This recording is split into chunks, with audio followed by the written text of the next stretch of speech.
Hi everyone, this is 2.3 continuity for calculus. Okay, let's get started. First thing is you need to know what it means for a function to be continuous. So I started out with the most simple basic definition of continuity, which is a function's continuous if you can draw the whole thing without ever picking your pencil up off the paper. Nice, simple definition. So thinking of that definition, there's some examples down here of continuous functions. So you can draw the entire parabola without picking your pencil up off the paper, or sine wave, or whatever. It could be linear, could be cosine wave. All those are nice continuous functions. Compare that with discontinuous functions. So tangent wave, which has vertical asymptotes. Rational functions also have vertical asymptotes. You've got some piecewise defined functions that you can't draw without having to pick your pencil up off the paper and move it to another section. Also, we've seen functions that have holes in them. If you think of a rational one that has a hole, any of those would satisfy the discontinuous idea. Okay, so the question in the book, they could ask you, is the function continuous at a particular point, or at an end point, or on an entire interval, or just simply the entire function, is it continuous? So if they state a specific point and say, is the function continuous at this point? Then what you need to do is look on the left side and on the right side and make sure they're approaching the same height, and check that the function's height itself is defined to be the same height. So basically, if I drop out this last condition and I have just the left and right side being equal, then that means that the limit could exist at C. But if we want it to be continuous, then not only does the limit need to exist at C, but the function's height needs to be the same as well. Okay. For it to be continuous at an endpoint, this one's kind of interesting because your function, let's say, is not defined for the entire domain. Otherwise, it wouldn't have an endpoint. Okay, so you have some sort of function that has a domain, let's say, that goes from minus infinity up to 3 or something like that. So if 3 is a right endpoint, you would want to check that f of 3 is defined and that it's the same height as the limit as you're approaching 3 from the left. So you can't approach a right endpoint from the right. There's nothing to the right of it. The function is not defined there. You can only approach a right endpoint from the left side of it. So as long as you're approaching that endpoint, you get the same height as the endpoint itself, then you can call it a continuous function. Notice that f of c does need to be defined. You can't just have an open circle there at the endpoint. Vice versa goes for left endpoint. Okay. So continuous on an interval, well, if they give you the interval, say, from -3 to +2, something like that, then, and they ask you, is it continuous in that interval? Well, then you have to make sure that every point inside that interval is continuous. In other words, if there's anywhere that fails this top condition here, then we would say it's not continuous in the interval. And if they ask you, is the function continuous, then that means that this top condition has to be satisfied for every single point that the function is defined for. It has to be or it has to satisfy this condition for it to be continuous. Okay, so there's types of discontinuities. You can see there's 4 of them here. The bottom one, oscillating, actually we don't see very often at all. You can probably not worry about that one too much. But the other 3 you definitely see frequently and need to know about. So removable discontinuity is the name that they give it. A function that has a hole, an open circle. So thinking of a rational function where there's that common factor on the top and bottom, that would give you a hole. So again, if it's a removable discontinuity, that means that when you approach from the left and right, you get the same thing, but the height of the function itself is either not defined or not defined to be the right height. Okay. A jump discontinuity means that when you approach from the left and right, you're not getting the same thing.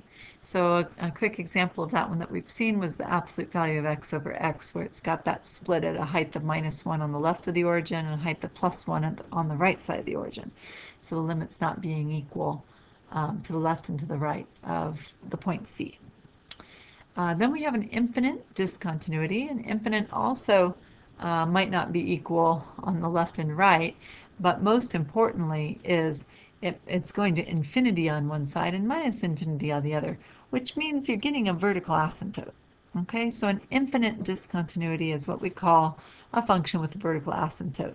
So where that asymptote is, whatever that x-coordinate is, as x approaches that point, the limit is either going to infinity or negative infinity. In other words, the function goes either straight up forever as it gets closer and closer to the asymptote, or straight down. Then we have the oscillating, and like I said, you don't see this one very often, but the idea is that the function is bouncing up and down so quickly that you can't tell what the height is when x is approaching c. So we say the limit, we say it's not continuous there. Okay, so I listed out quite a few functions here. I thought we could just go through and name what types of discontinuities they are just to be in practice. Have some practice. So the first one here is a rational function. I notice if I factor the denominator, I get x minus 3 times x minus 1. So I notice that this is going to have two vertical asymptotes. Notice the x plus 1 and x minus 1, they're not canceling here because the signs are different. So since I have two vertical asymptotes, I'm going to have two places that are not continuous. So my points of discontinuity I call infinite because it's got the vertical asymptotes.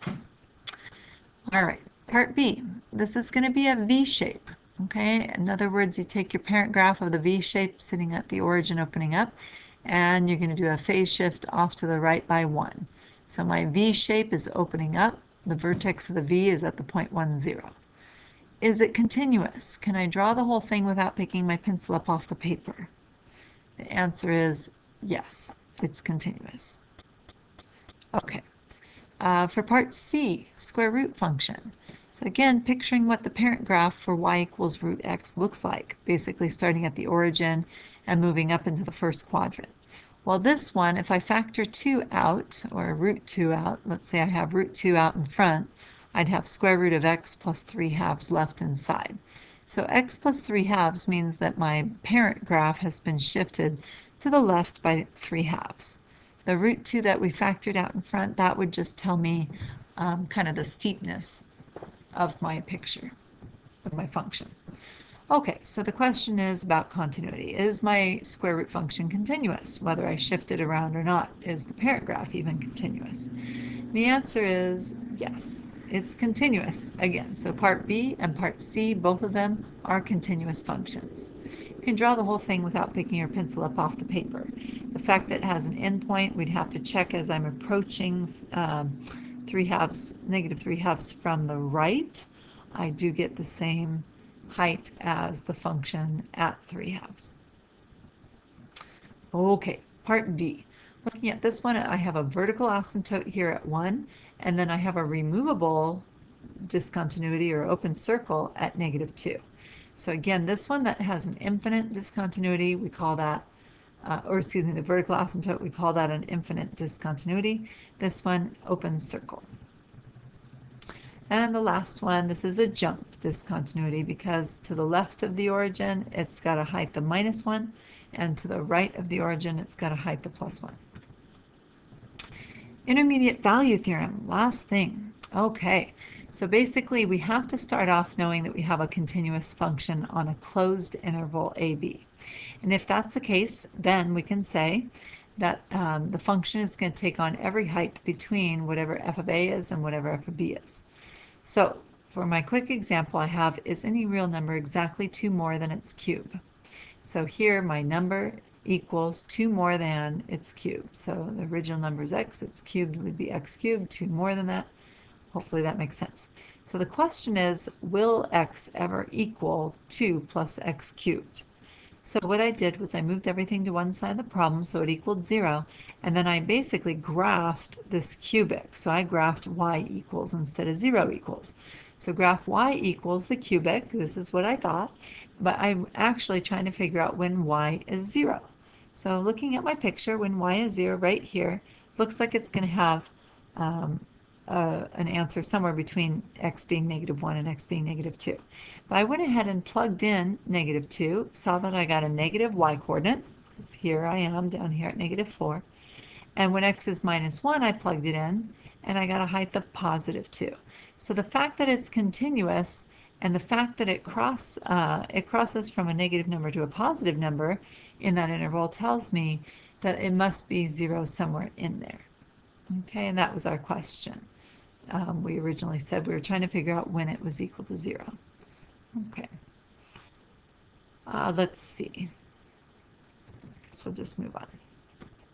Oh, that was it. Okay, great. Thanks for listening, everybody. See you soon.